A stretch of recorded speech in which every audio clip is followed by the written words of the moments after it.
Chapter 6. Heart of Darkness. I fear that a demon has possessed him. It's time I share something disturbing about the 5 books we are using to expose Muhammad, Allah, and Islam. They are not contemporaneous writings. Muslims say that Islam, unlike Judeo-Christianity, was played out in the light of recorded history, but the opposite is true. The prophets and patriarchs of the Bible were lettered, and their contemporaries were literate. Their written scrolls encountered an educated audience of voracious readers within a generation of the events they described. The Islamic scripture, however, was all based upon long lines of oral tradition. No copy of the Quran dated to within 100 years of the Prophet's death survives. The oldest Hadith manuscript is 200 years removed from the events it chronicles. Islam's dark past is addressed at length in the source material appendix. Muslim traditions allege that the Quran first became a book at the direction of Abu Bakr, Muhammad's father-in-law, during the War of Compulsion. We are told that the first caliph feared that Muhammad's divine revelations would be lost because most of the best reciters had become warriors. According to a lone hadith, Umar, the second caliph, convinced Bakr that something had to be done. The fleeting memories of the jihad fighters were the sole repositories of the Quran, and they were being killed at an alarming rate. The loss of most or all of Muhammad's revelation was imminent. Legend has it that Zayed, a native of Medina and one of the Prophet's helpers, was assigned to the task.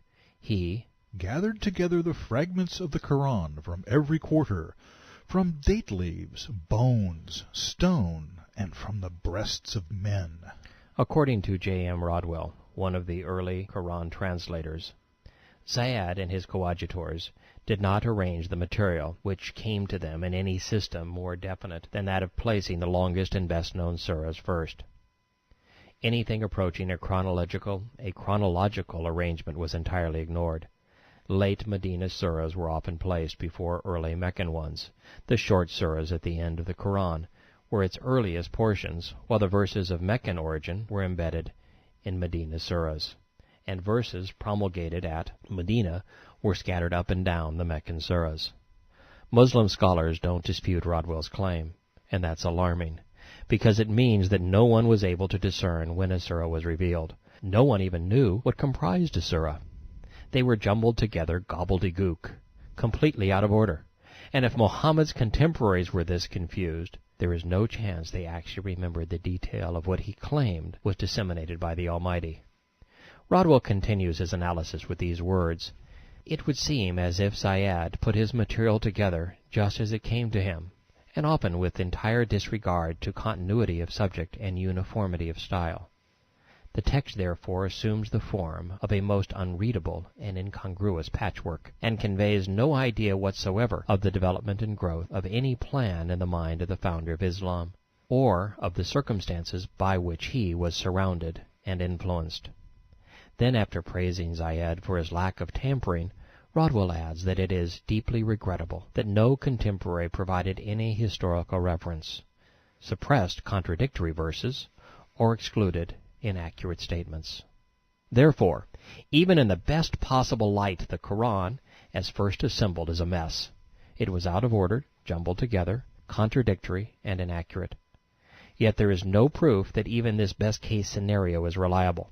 There is no corroborating evidence that the revelations actually became a book under Bakr, Umar, or Zayed. There are no fragments or tablets. All we have is a flimsy oral tradition suggesting that this best-case scenario occurred. There isn't even a letter or a historical reference from any of the literate nations conquered by the first Muslim warriors to suggest that the Quran existed. By contrast, there are 25,000 ancient Bible parchments, scrolls, fragments, and letters testifying to the immediacy and accuracy of today's Judeo-Christian scriptures. Yet the only archaeological evidence that has survived from the Quran's first century is a coin and an inscription inside the Dome of the Rock on the Jewish Temple Mount. These fragments differ from each other and from today's book. The Quran's chasm of historical credibility is the good news. The other 4 books of Islam that comprise the Sunnah, the Sirah, the Takrith, which means history, and Hadith, or oral reports, didn't find parchment or scroll. for 100 to 300 years after the events played out. Turning to Rodwell, we learn, the first biographer of Muhammad of whom we have any information was Zuhri, who died in AH 124. But his works, although quoted by later writers, are no longer extant. Said another way, Zuhri's biography may have been written 100 years after the events occurred, but it doesn't matter because no one has ever found a copy. Ibn Ishaq, he went on to say, who died in AH 151, 763 AD, composed a biography of Muhammad for the caliph's use. Although there are no surviving copies of his work either, much of it was salvaged by Hisham, an admittedly biased editor. He died in AH 213. Ibn Hisham's The Life of Muhammad begins with a stunning confession. He says that he removed material that discredited Muhammad from Ishaq's original manuscript. Tabari didn't edit Ishaq's Sirah to make Muhammad look better, but he only referred to the earlier work when it conflicted with his own collection of oral testimony, or hadith.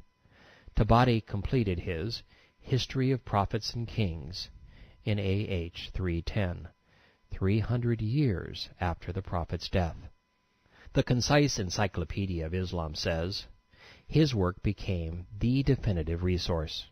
This makes his Annals of Muhammad's Islam the earliest surviving, unedited account of the Prophet's words and deeds, and therefore the context in which the Quran was revealed.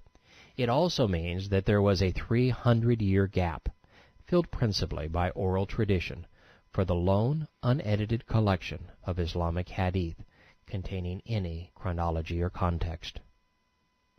Rodwell, in the preface of his early Quran translation, tells us, it may be considered quite certain that traditions concerning Muhammad were not reduced to writing for at least the greater part of a century.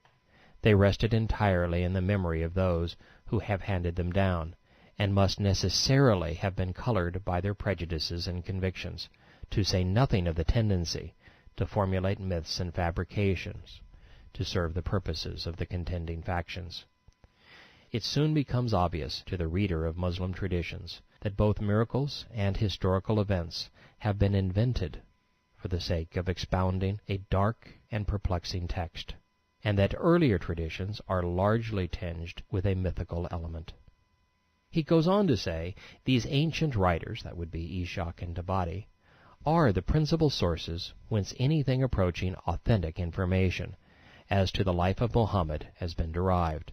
And it may be safely concluded that after the diligent investigations carried on by the professed collectors of traditions in the early 2nd century after the Hijrah, that little or nothing remains to be added to our scores of information relative to the details of Muhammad's life, or to the facts which may further illustrate the text of the Quran.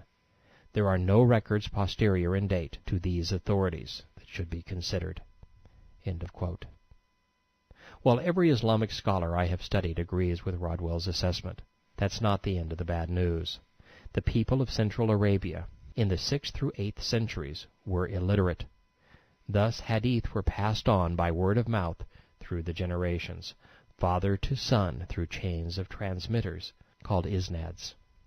Let's review this problem from a more contemporary perspective.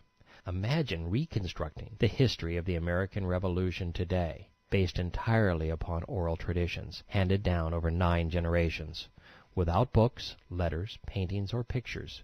It would be impossible to recreate the words of Cornwallis and Washington, or to resurrect the drama as it was actually played out.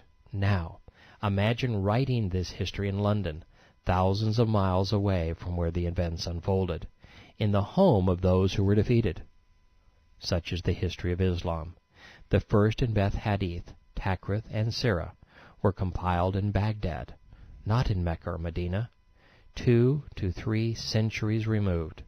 And like detailing the American Revolution in Britain, each of the Persian scholars wrote in a highly politicized environment, for many